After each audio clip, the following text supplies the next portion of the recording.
Bonjour, bienvenue au webinaire du réseau écotoxicomique. Aujourd'hui, nous avons le plaisir de recevoir Sandra Kim-Thiam, chercheuse au Muséum national d'histoire naturelle, qui va nous présenter son sujet de recherche sur la caractérisation des métabolites secondaires chez les cyanobactéries. N'oubliez pas que vous pouvez dès maintenant et tout au cours de la présentation poser vos questions via le chat et on y répondra à la fin de la présentation. Enfin, Sandra y répondra. Merci. Merci pour la présentation. Donc, bonjour à tous. Aujourd'hui, je vais vous présenter des approches en génomique et en métabolomique qui sont développées au Muséum national d'histoire naturelle et à l'Institut Pasteur. Et nous utilisons ces approches combinées en génomique et en métabolomique pour caractériser les métabolites secondaires chez les cyanobactéries. Donc, on va commencer par quelques mots sur les cyanobactéries. Donc, ce sont des micro-organismes qui ont eu un rôle fondamental en l'histoire de notre planète, puisqu'en effet, ce sont des prokaryotes photosynthétiques qui ont été responsables de l'oxygénation de l'atmosphère il y a 2,5 milliards d'années. Les cyanobactéries continuent à jouer des rôles clés dans le fonctionnement des écosystèmes aujourd'hui, car elles sont à la base de la chaîne trophique, elles contribuent à la production primaire, et certaines souches sont capables de fixer l'azote atmosphérique. Ces micro-organismes synthétisent également divers métabolites secondaires avec des activités qui sont variées. On a des activités antibiotiques, antifongiques ou encore antioxydantes. Ces composés sont donc d'un intérêt tout particulier pour l'industrie pharmaceutique et aussi d'autres types d'industries. Mais les cyanobactéries représentent aussi une source de préoccupation car elles sont capables de former des efflorescences. Donc, ces efflorescences cyanobactériennes, en fait, elles correspondent à une multiplication cellulaire intense. Et donc, ça va venir modifier la dynamique des écosystèmes. Et un des problèmes qui est lié à ces efflorescences cyanobactériennes, c'est en fait la capacité des cyanobactéries à produire des métabolites secondaires avec des bioactivités diverses. Et parmi ces composés, on va retrouver des composés qui sont toxiques, que l'on appelle des cyanotoxines. Donc, les cyanotoxines, on peut les regrouper en familles en fonction de leur structure chimique. On a parmi les toxines les plus fréquemment reportées lors des phénomènes d'intoxication, on retrouve les microcystines et l'anatoxine A. Il faut savoir que la plupart des cyanotoxines ont un poids moléculaire qui est assez faible. Donc, on va retrouver pour les cyanotoxines les plus légères, on a la BMAA et la DAB qui sont à 118 Dalton. Donc, en fait, c'est deux isomères qui sont des neurotoxines. Et parmi les petites cyanotoxines les plus grosses, en fait, les plus grosses et petites, on retrouve les microcystines. Donc là, les microcystines, on est plutôt à 1000 Dalton. Et ensuite, on a des cyanotoxines qui sont vraiment beaucoup plus grosses, avec des poids moléculaires ici entre 10 et 20 kilodalton. Donc ce sont les lipopolysaccharides. Donc c'est important de noter qu'on va aussi avoir une diversité structurale des métabolites secondaires qui est très importante. Par exemple, pour les microcystines, à ce jour, on a plus de 80 variants qui sont décrits dans la littérature. Donc, cette diversité des métabolites secondaires chez les cyanobactéries, elle est en grande partie liée aux voies de synthèse particulières chez les cyanos. Donc, on a deux voies de synthèse principales. Donc, une voie qui est dépendante du ribosome, donc ce sont les voies RIPPS. Donc, on va avoir donc un peptide qui est synthétisé qui va ensuite subir des modifications. Et on a également les voies qui sont indépendantes du ribosome. Donc, ce sont les voies NRPS-PKS ou des voies hybrides NRPS-PKS. Donc, ici, je vous ai mis une figure qui représente l'arrangement des gènes qui composent le cluster des microcystines chez la cyanobactérie Planctotrix. Donc, en fait, ce qui se passe, c'est que ces gènes vont permettre la synthèse d'une méga-enzyme. Et c'est cette méga-enzyme qui va venir assembler les différentes composantes des microcystines. Donc ces enzymes NRPS-PKS, ce sont des enzymes qui sont relativement grosses puisque la plupart ont un poids moléculaire qui est supérieur à 400 kilodaltons. Donc des très grosses enzymes et également des clusters de gènes qui représentent une part importante du génome. Puisque chaque cluster NRPS-PKS peut représenter jusqu'à 1% du génome chez les cyanobactéries.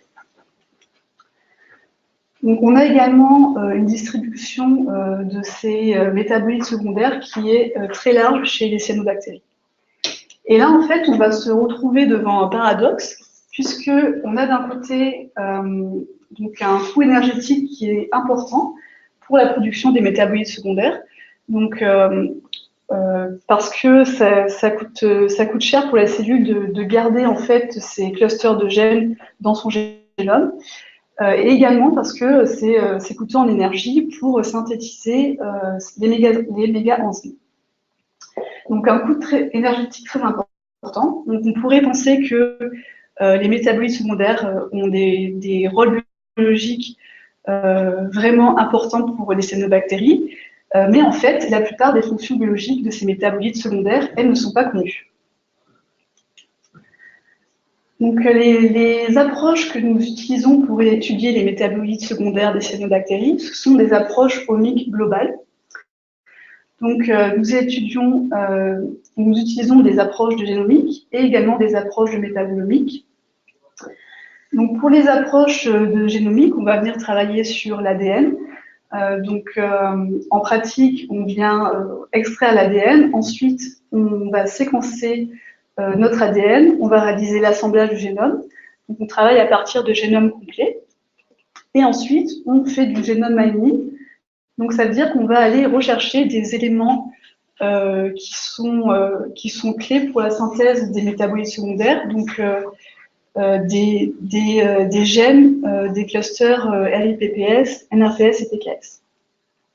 Donc, ce qu'il faut bien comprendre, c'est que quand on travaille avec l'ADN, on est dans un côté prédictif, c'est-à-dire qu'on regarde un potentiel de production chez les cyanobactéries.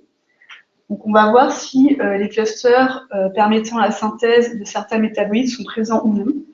Par contre, ça ne nous renseigne pas sur est-ce qu'ils sont actifs et ça ne nous renseigne pas surtout sur les différents variants qui peuvent être produits par les cyanobactéries.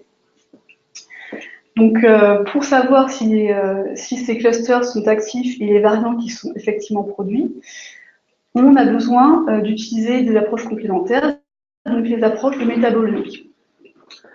Donc là, ce sont des approches qui sont directes parce qu'on travaille à partir des extraits de cyanobactéries qu'on va venir passer en LC-MS. Et ensuite, on analyse les spectres avec des réseaux moléculaires. Donc, ce qui nous permet de venir caractériser et annoter les molécules produites. Donc, ce qu'on a voulu faire ici, en fait, c'est comparer ces deux approches pour voir si elles étaient concordantes dans un premier temps. Et ensuite, on s'est demandé est-ce qu'elles sont redondantes ou est-ce qu'au contraire, elles vont être complémentaires. Et nous avons étudié 4 souches de cyanobactéries, donc du genre Plantotrix. Donc là, je vous ai présenté un petit peu la méthodologie pour l'approche génomique. Donc, nous avons travaillé avec 4 souches de Plantotrix, donc 3 souches qui sont des Plantotrix agardi, donc le phénotype vert, et une souche Plantotrix rubescens, donc le phénotype rouge. Donc l'ADN a été extrait, ensuite on a fait un séquençage, les génomes ont été assemblés, on travaille sur des génomes complets. Et nous avons utilisé l'outil anti-SMASH pour détecter la présence des clusters de gènes d'intérêt. Donc en fait, c'est un outil qui va rechercher les homologies de séquences dans les génomes. Et ça permet de venir identifier les clusters des métabolites secondaires. Donc là, vous avez un tableau qui présente les résultats que nous avons obtenus. Donc ici, pour les 4 différentes souches de Plantotrix. Et là, vous avez en fait les différents clusters qui ont été détectés. Donc, au total, nous avons détecté 11 clusters de métabolites secondaires. avec 3 RIPPS et 8, les 3 RIPPS ici, et les 8 NRPS-PKS. Et on note qu'on a la présence de 4 clusters orphelins. Donc ici, le unknown R1 et les unknown PNL1, 2 et 3. Donc en fait, des clusters orphelins, ça veut dire que ce sont des clusters qui ont été identifiés avec des motifs RIPPS ou NRPS-PKS, mais on ne sait pas quel genre de molécules ils vont pouvoir produire. Alors également, ces analyses génomiques, ça nous permet de venir détecter des éléments un peu plus, des éléments particuliers. Ici, j'attire votre attention sur, donc au niveau du cluster des aérugénosines. En fait, on a détecté la présence d'une halogénase dans ce cluster, et pour uniquement la souche 7805. Alors au niveau de la métabolomique, nous avons également travaillé sur ces 4 mêmes souches de cyanobactéries. Nous avons échantillonné des cultures et ensuite on a réalisé une extraction des métabolites secondaires. Donc c'est une extraction par ultrasonication qui a été réalisée dans du méthanol, un mélange méthanol-eau à 75% de méthanol. Et les extraits ont ensuite été injectés en SC-MSMS. Et les spectres qui ont été acquis ont été analysés avec des réseaux moléculaires. Donc, nous avons utilisé l'outil GNPS.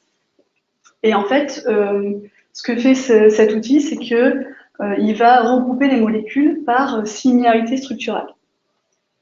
Une fois qu'on a nos réseaux moléculaires, l'étape suivante, ça va être d'essayer d'identifier et d'annoter les molécules. Donc, pour ce faire, on peut utiliser des outils tels que PIX et Network. Alors, également, ce qu'on a fait au niveau de des analyses SCM-SMS, c'est que nous avons aussi injecté 30 standards commerciaux de métabolites de cyanobactéries. Donc voilà, donc là, les résultats sur un métabolomique, ça donne ce genre de réseau. Et là, ce qu'il faut, pour pouvoir lire ces réseaux, en fait, la première chose, c'est de regarder le code couleur. Donc ici, vous pouvez voir en fait que en vert clair, donc tous les métabolites qui vont être en vert clair ici, ce sont des métabolites qui sont uniquement produits par la souche Nivacilla 126.8. Les métabolites qui sont en vert foncé ici, donc ce sont les métabolites qui sont uniquement produits par la souche 7805. Et ainsi de suite.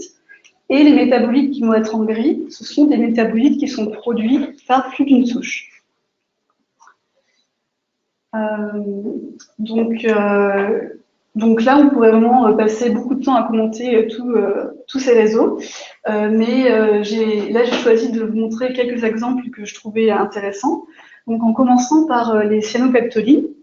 Donc, ce qu'on voit, c'est que nous avons des cyanopeptolines qui sont produites ici par la souche 7821, par la souche 110, également des cyanopeptolines produites par la souche 7805, et enfin des cyanopeptolines produites par la souche 126.8. Donc ça, ce qu'on peut se demander maintenant, est-ce que ces résultats ils sont concordants avec les résultats de génomique? Et effectivement, c'est le cas, puisque l'outil anti-SMASH avait en fait permis de détecter la présence du cluster de gènes des cyanopeptolines chez les 4 souches. Ensuite, pour les microgénines, là on est dans un cas de figure un peu différent, puisque on va avoir le cluster de gènes des microgénines qui est présent chez uniquement la souche 7821. Et ça se confirme en fait avec l'analyse des extraits des métabolites secondaires, puisqu'en LCMSMS, on va détecter des microgénines seulement pour cette souche-là, pour la souche 7821. Alors ensuite, j'ai choisi de faire un zoom sur les microcystines. Donc ici, pour les microcystines, on observe 2 clusters en fonction de l'état de charge des molécules. Donc le cluster plus 1 et ici le plus 2. Et ici encore, on va avoir certaines microcystines en fait, qui sont produites uniquement par une souche.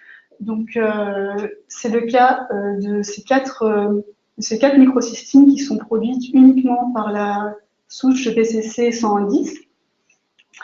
Au contraire, on a des microcystines qui sont produites par plus d'une souche. Donc c'est le cas de cette-ci en gris, qui est produite par au moins deux souches.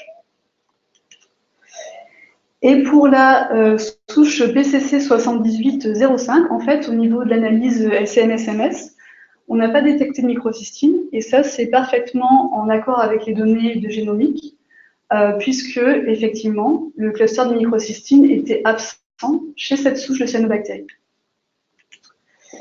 Alors maintenant, je vais un peu plus vous expliquer comment est-ce qu'on fait pour caractériser et annoter ces molécules, comment est-ce qu'on peut dire que c'est des microcystines. En fait, on a différents niveaux d'identification. Donc le premier niveau d'identification, c'est ce qu'on a appelé l'identification Gold. Donc là, ça veut dire qu'on a qu'on a en fait des standards analytiques pour ces molécules. Donc c'est le cas ici pour deux des microcystines. Donc c'est celles qui sont ici entourées en rouge. Donc on va retrouver en fait dans nos extraits de la microcystine YR et de la microcystine LR. Ensuite, on a un deuxième niveau d'identification qu'on a appelé l'identification Silver. Donc là, c'est tous les petits pictogrammes en fait qui sont des hexagones. Et là, c'est des molécules pour lesquelles on n'a pas de standard analytique, mais qui correspondent à des variants connus de microcystine. C'est-à-dire que ce sont des variants qui ont déjà été décrits dans la littérature. Et le dernier niveau d'identification que nous avons, c'est le niveau identification bronze. Donc là, ça veut dire que nous n'avons pas de standard analytique et ce sont des microcystines qui n'ont jamais été décrites. Alors, comment on sait que ce sont des microcystines quand même? C'est parce que le réseau moléculaire, en fait, vient les regrouper avec les autres microcystines. Donc là, en particulier, c'est là où on peut utiliser des outils de type network pour venir proposer des structures pour ces nouveaux variants. Et le dernier exemple que je voulais vous montrer aujourd'hui, c'est la famille des aéruginosines. Donc là, pour les aéruginosines, on a quelque chose d'un peu particulier, puisqu'en fait, vous avez des molécules ici qui sont produites uniquement par la souche 7805, donc les molécules que j'ai identifiées de 1 à 6. Et ces molécules, elles ont la particularité de contenir des chlores. Donc là, je vous ai mis les spectres à côté, donc pour ces 6 molécules. Et en fait, on voit qu'on a les signatures isotopiques qui sont caractéristiques de la présence de 1 ou 2 chlores. Ça dépend des molécules. Et en fait, on retrouve ça uniquement chez la 7805. Ici, vous avez les spectres pour les aéruginosines, pour la 7821 et la 126.8. Et en fait, on voit qu'il n'y a pas de chlore. Et donc, ce résultat, encore une fois, il est concordant avec les données qu'on a obtenues avec l'analyse génomique. Puisqu'ici, donc là, vous avez donc les clusters d'aéruginosine qui ont été détectés chez les 4 souches, mais on a pu mettre en évidence la présence d'une halogénase seulement pour la souche 7805.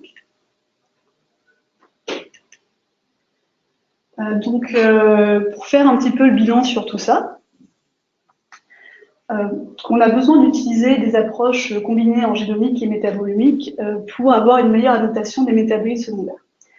Et ça, je voulais vous l'illustrer avec une souche en particulier. J'ai choisi la souche 126.8.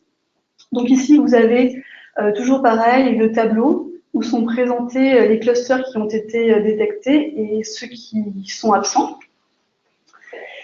Et sur la partie qui est la partie basse de la diapositive, là, je vous ai mis les résultats métabolomiques.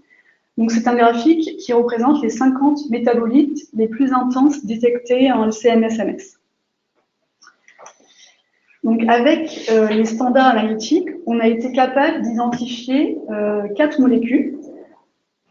Donc, on a pu identifier un adénopeptine, ici, et des microcystines, donc 3 microcystines qui sont là. Ensuite, en utilisant les réseaux moléculaires, nous avons pu identifier plus de molécules. Donc, dans un premier temps, les variants connus, c'est-à-dire des variants qui sont déjà décrits dans la littérature comme étant des microcystines. Et le niveau suivant de la notation, donc on a pu détecter des variants, des nouveaux variants en fait des microcystines. Par contre, là, il y a donc pour les prénilagarnides, donc c'est un cluster de gènes qui a été détecté donc pour cette souche, mais par contre, on n'a pas trouvé de molécules correspondantes avec les analyses LCM-SMS. Donc ça, comment ça s'explique? Il y a plusieurs possibilités. Donc la première, ça peut être que le cluster de gènes n'est pas actif, donc il n'est pas fonctionnel. On peut avoir une autre possibilité également, c'est que peut-être qu'on n'est pas capable de bien identifier ces molécules en LCM-SMS, de bien les détecter. Donc on a réalisé ces analyses métabolomiques pour nos 4 souches de cyanobactéries. Et ce qu'on obtient, en fait, c'est qu'avec les approches de réseaux moléculaires via GNPS, on est capable, en fonction des souches, d'identifier de 50 à 77% des métabolites secondaires parmi les métabolites secondaires les plus intenses. Alors que si on utilise uniquement les standards analytiques, on est capable au mieux d'identifier 9% des composés. Il y a même une souche en fait où on n'est pas capable d'identifier les composés juste en utilisant des standards, parce qu'on n'a aucun standard en fait qui correspond à ce qu'il y a dans cette souche. Alors, pour résumer un peu tout ce que je vous ai dit, nous avons utilisé des analyses omiques globales pour étudier les métabolites secondaires qui sont produits par les cyanobactéries. Donc, on s'est servi d'approches génomiques et d'approches métabolomiques. Donc, chacune des approches a des avantages et des inconvénients. Pour les approches génomiques, les avantages, c'est que ce sont des approches qui sont non sélectives. Donc, c'est-à-dire qu'à partir du moment où on arrive à extraire correctement l'ADN et à bien séquencer, bien assembler, en gros, si on a des génomes de bonne qualité, en fait, on est plus ou moins capable de venir détecter tous les clusters ANPPS, NRPS et PKS, du moins une grande majorité. Ce sont des analyses aussi qui sont relativement rapides et qui sont, entre guillemets, invariables, c'est-à-dire qu'une fois qu'on a séquencé le génome d'une certaine souche de cyano, normalement, il n'est pas censé varier beaucoup dans le temps. Donc, ces approches génomiques, elles ont aussi des avantages ou du moins des limites.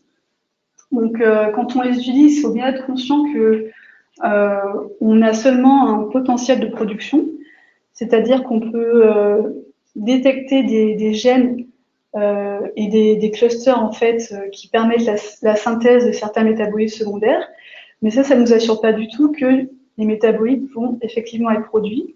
Et surtout, ça ne nous renseigne pas sur les différents variants qui sont produits.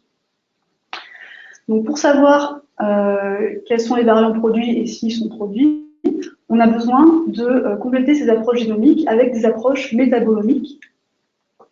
Donc là, l'avantage, c'est qu'on dose effectivement ce qui est produit par nos cultures de cyanobactéries. Ce sont des approches qui sont très rapides et qui sont abordables. Après, quand on utilise ces approches de métabolomique, il faut bien être conscient que ce sont des approches sélectives, donc notamment dans la manière, dans les protocoles qu'on utilise pour l'extraction des métabolites secondaires.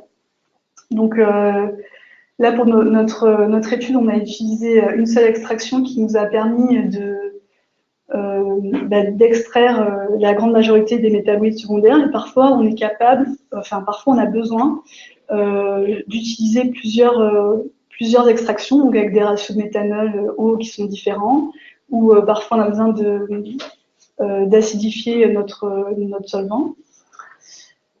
Et aussi, une des limites, c'est que ce sont des résultats qui peuvent être variables, parce que la production des métabolites secondaires, elle peut être régulée chez les cyanobactéries par de multiples facteurs. Et par exemple, il y a certains métabolites secondaires qui sont uniquement produits en phase de sénescence. Donc le message vraiment à retenir aujourd'hui, c'est que ces deux approches, donc, qui sont la génomique et la métabolomique, ce sont des approches qui sont assez concordantes et qui sont complètement complémentaires. Alors, je voudrais terminer par remercier tous les membres de l'équipe Cyanobactéries, Cyanotoxines, Environnement du Muséum, ainsi que les personnes de l'équipe Collection des cyanobactéries de l'Institut Pasteur, et vous pour votre attention.